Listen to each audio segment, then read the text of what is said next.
এতিয়া এই 25টা উপায় আপুনি মই যদি কেনেবাকৈ লাভ কৰিব পাৰোঁ ধ্ৰুৱ সত্য পৰম গতি লাভ কৰিব পাৰিম ঈশ্বৰৰ কৃপাধন্য হৈ। এতিয়া 25টা উপায় কেনেধৰণে প্ৰদান কৰিলে।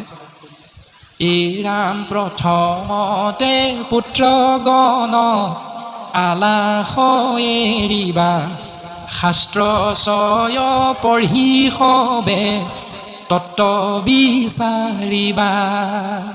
1 নম্বৰ উপায়টো দিলে, সেই মোৰ পুত্ৰসকল সৰ্বপ্ৰথম এই শৰীৰত মহান ব্যাধি হ'ল এলাহ। এই এলাহৰূপী মহান ব্যাধি ত্যাগ কৰিবলৈ চেষ্টা কৰা। প্ৰথম এলাহ ত্যাগ কৰিবা, দ্বিতীয়তে শাস্ত্ৰচয় পঢ়িবা, পঢ়ি লৈ শাস্ত্ৰৰ তত্ত্ব বিচাৰ কৰিবা।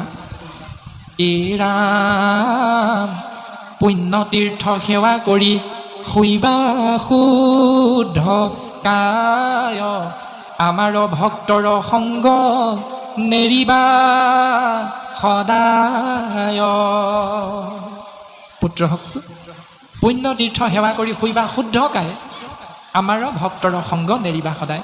3 নম্বৰতে উপায়টো দিলে, এই ৰামে তীৰ্থ ভ্ৰমিবলৈ যাবয়ে নালাগে নাই ক'তো পুণ্য ঠাই পিতৃ মাতৃৰ সেৱাই সৰ্বশ্ৰেষ্ঠ ধৰ্ম সেয়ে হ'ব বৈকুণ্ঠ ঠাই।